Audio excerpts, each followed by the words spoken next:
J'ai entendu dire aussi que l'invitation liée à Maître Abdoulaye Wade. Maître Abdoulaye Wade ne peut pas être invité ici. Au contraire, c'est lui qui invite. Maître Abdoulaye Wade est un ancien chef de l'État. Il a débuté ce projet. Il le connaît comme je le connais, ou bien il le connaît plus. Et il a rang et privilège dans cet État. C'est un ancien chef d'État. Au-delà de ce fait, c'est un talibé Cheikh Ahmadou Bamba. kon kenn du ko invité day ñëw bokk ci c'est que sëriñ bi daf ko yëgal ni ko bu sañoon mu ñëw ci jullikaay bi moom it nee na donc vraiment je pense qu'il y a pas de débat par rapport à ça waaw. Il y a un grand collectif, un comité boo xam ni sous l'égide du ministère de la Santé et du médecin-chef régional avec de éminents professeurs yoo xam ni non seulement c'est des fonctionnaires mais ay talibé Serigne Touba la yu jël volontariat ñëw ànd ak seeni collègues nga xam ni ay centaines de médecins ak i professeurs lañu dinañ fi nekk pour assurer la couverture vraiment médicale. Le professeur Ndarong est là, docteur Ndeye Maguette et le professeur Niang ñoom ñooy ñi nga xam ni ñoo nekk ci bopp bi. ñoo ngi fi dinañ fi am antenne boo xam ne bii médicale sur place mais dinañ am une large couverture médicale au niveau de la région de Dakar ba nga xam ne benn pèlerin foo mën a jógee jafe-jafe wala nga am besoin xam ne bii dafa war a am une intervention médicale bu ñu war a def ci yow loolu dina am te loolu jël nañu matuwaay yépp. Il y a assez d'ambulances médicalisées, le service médical, c'est-à-dire l'assistance publique ñu ngi fi, les sapeurs-pompiers ñu ngi fi, la gendarmerie mi ngi fi. Donc globalement tous les services de l'État sont mobilisés. ñuy profiter ci occasion bi pour remercier le président de la République bi nga xam ni il n'a ménagé aucun effort réellement pour nous soutenir. Le ministère de l'Intérieur d'ailleurs va présider encore le mercredi une dernière réunion de réglage boo xam ne bii dañuy dem intérieur ñu xool bax instruction yi ñu joxe woon yépp def nañ ko wala defuñu ko. Mais on peut d'ores et déjà dire que instruction yi ñu joxe woon yépp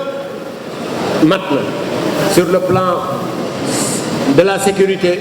sur le plan médical, sur le plan de la logistique loolu lépp taxawu nañ ci et sur le plan de la couverture aussi médiatique ndax démb rek réunion nañu avec les gens du Soleil, les gens de la RTS et toutes les autres télévisions yi nga xam ni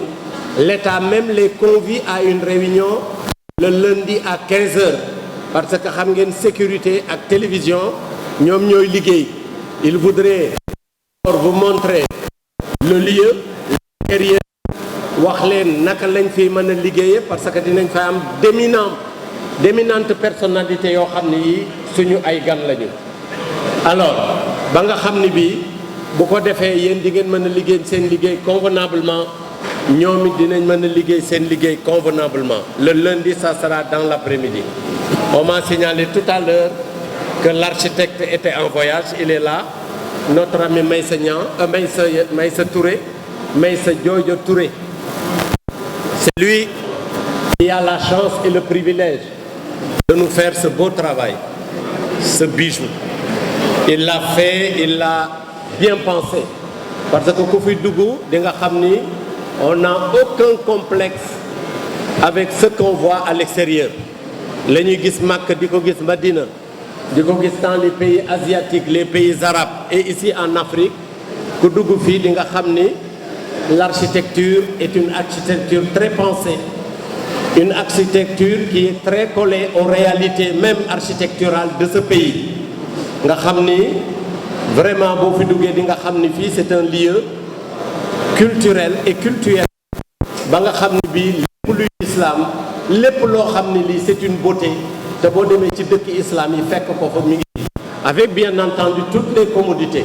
moom c'est le maître d'œuvre, c'est lui qui a fait le projet moom moo doon architecte bi dafa tukki woon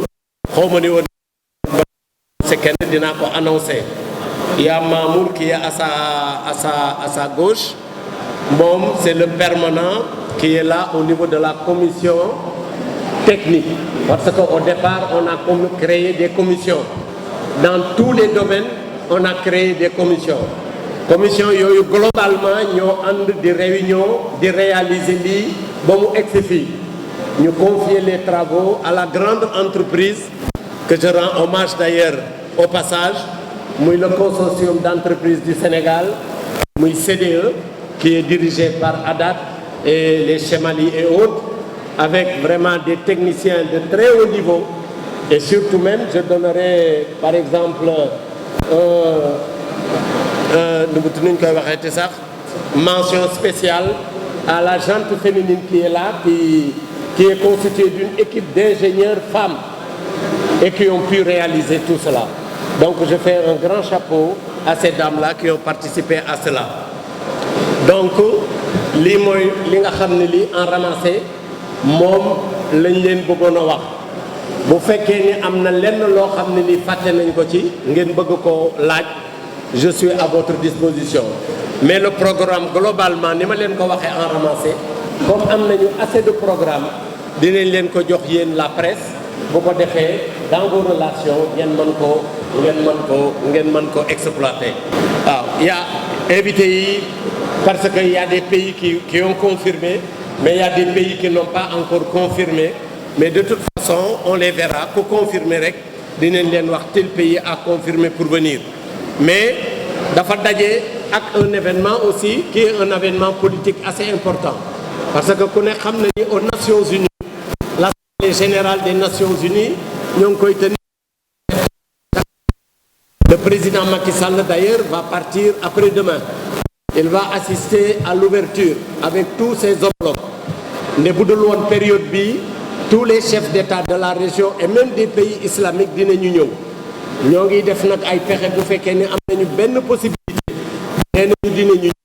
mais bu ñu ñëwul it mu nekk une fête sénégalo-sénégalaise boo xam ne bii c'est pour l'enseignement islamique ñu ànd ko avec suñu président de la République et notre ancien président le président Abdoulaye Wade qui sera présent parmi nous nga xam ni moom moo initié woon projet bi au début moo ñu jox pàkk bi donc mu nekk une grande fête de famille il y aura toutes les familles religieuses le khalife général a invité toutes les familles religieuses islamiques sans exception il a invité toutes les familles coutumières au Sénégal invité na tamit moom njabootuk Serigne Touba gi njabootuk Serigne Touba buntu këru Serigne Touba yépp li ko tàmbalee ci sëñ Modou Moustapha ba ci sëñ Mourtada tàmbalee ko ci soxna Fatia ba ci soxna Maymuna ñoom ñépp seen njaboot yi dinañu ñëw seex si nga xam ne ay seexu Serigne Touba lañu ak ses frères yi nga xam ne ñoo sanc dëkk yi comme Daaru Salaam Daaru Musti ak fépp dinañu ñëw waa Baye Fall yi tamit invité nañ leen parce que ñoom déjee nañ leen sax une journée donc ça va être une fête pour tout le pays parce que toutes les familles religieuses seront là la famille de Cheikh Ahmadou Bamba ak ku mu mas a seexal sa maam avec ses frères ñoom it seen famille dinañu ñëw kon c'est une fête boo xam ni que nous souhaitons belle ñoo ngi ciy woo ñëpp di ñaan yàlla ñu dugg ci jàmm ñaan yàlla defal ñu ci jàmm xalifa bi ñëw bu ñëwee ñaanal ñu réew mi am jàmm nit ñi juboo doon benn bu ko defee bu demee xéewal gi mën a tas ci réew mi lii daal mooy en ramasser ce que je voulais dire